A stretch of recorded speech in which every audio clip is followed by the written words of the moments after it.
সাংবাদিক columnist senior ব্যক্তিত্ব উপস্থিত বরেণ্য বিশেষ করে সিরাজুল ইসলাম ভাই এখানে উপস্থিত আছেন। আজকের এই বৈঠকে আমরা দাঁড়িয়ে আছি সেই প্রেস ক্লাব যা একান্ত পরিশ্রমে আসিয়া নাই দাঁড়িয়ে আমার সাথে বন্ধু অনুষ্ঠান উপস্থিত অতিবৃন্দ আসলে অনেকের নাম দিয়েছিলেন দীর্ঘদিন দেশের বাইরে থাকার জন্য অনেকের নাম পরিচিত ব্যক্তিগত খুব ভালো সুসংগত আছে কিন্তু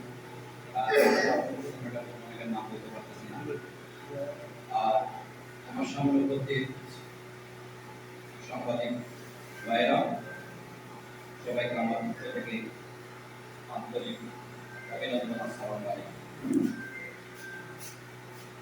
আজকে একটা দাঁড়িয়েছে দীর্ঘদিন আমাদের সাথে অনুপস্থিত দীর্ঘদিন বছর আজকে যাকে আপনারা সম্পর্কিত করছেন তিনি কিছুদিন আগে ছিলেন প্রেস ক্লাবের নবনির্বাচিত সম্পর্ক আসলে অনেক বিগত 20-22 বছর ধরে আমার সাথে সম্পর্ক অনেক দূরত্ব, যেহেতু আমি দেশের বাইরে থেকে দেশে আবার সময় নেই। তার সাথে সম্পর্ক সে আজ থেকে 2001 সালে রাখলো। সেই সম্পর্কটা আসলে পারিবারিক পর্যায়ে দীর্ঘদিনের এক আমি প্রথমে একজন সাংবাদিক হিসাবে দেখি না, একজন অভিভাবকের তাৎপর্য তাকে দেখেছি।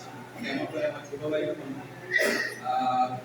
একটা উচ্ছৃঙ্খল অবস্থায় ছিল তখন আমি ফসলকে ফোন করে বলছিলাম আমার ভাইটা এমন একটা আসলে সে বলেছিল আমি তার দায়িত্ব আমি নিই এবং সে কিছুদিনের মধ্যে আমি তার সৎ সাথে নিয়ে এসে কিছুদিনের মধ্যে আমার ভাইকে মোটামুটি সিলেটের পরিচিত একজন প্রকাশনকারী হিসেবে পরিচিত করে দিয়েছে। সেক্ষেত্রে আমি বলবো একজন অভিভাবক হিসেবে খুব ভালো একজন অভিভাবক বলকাঙ্ক্ষিত। আর আপনাদের সাথে সম্পর্ক অনেকদিন ধরে আপনি ভালো করে জানেন। আমি এর আগে যে আয়াত করেছিলাম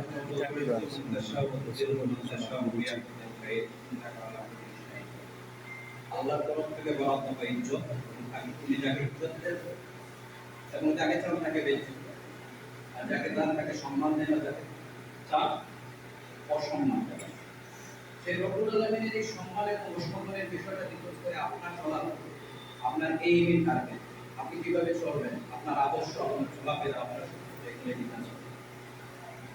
সেই চলাফেরার দিক থেকে যদি আপনি দেখেন তখন হচ্ছে আপনাকে যে জায়গাতে জীবনে ভালো জায়গাতে পৌঁছতে হলে আপনাকে তাকে আপনার উদ্দেশ্য সঠিক করতে হবে। সেক্ষেত্রে আমি আরেকটা উদাহরণ দিই আমার আম্মার সাথে সে ছোটবেলা থেকেই লেখালেখির জগতে খুব একটা তার ভালো একটা অনুপ্রেরণা ছিল। সে এই লাইনেই ছিল। প্রথম যখন সে আমার মনে হয় আগের নায়ক রঙ্গকবি যুব সংঘ ছিল সেই যুব সংঘের প্রথম লেখা আমরা সাধারণের মাধ্যমে আমরা প্রচার করেছিলাম বাংলাদেশ গ্রামের সংগঠন ছিল সেই যুব সংঘ আজকে সেই জায়গা থেকে আনোয়ার সাদ্দাম যেখানে আজকে দাঁড়িয়ে আছে তার আসলে সম্পূর্ণ ডিফেন্স তার উদ্দেশ্য শক্ত ছিল এবং মহৎ ছিল, তার জন্য আজকে সেই জায়গায় দাঁড়িয়ে ফয়সাল তার চেয়ে ব্যতিক্রম। অর্থনৈতিক দিক থেকে হয়তো আনোয়ার সাদ্দামের মতো স্বাবলম্বী না, কিন্তু তার চিন্তা চেতনা ধ্যান ধারণায় একটু স্বচ্ছতা ছিল এবং এলাকার উন্নয়নের জন্য লেখনের মাধ্যমে যতটুকু সম্ভব বিপ্লব করার জন্য যে প্রস্তুতি তার মধ্যে সেই প্রস্তুতি সেই স্পিরিট আমি দেখেছি। তাই আমি মনে করি তাদের এই চিন্তা এবং চেতনা স্বচ্ছতা থাকার জন্য আজকে আল্লাহর উপলব্ধি থাকে সেই জায়গা থেকে নিয়ে যাচ্ছে।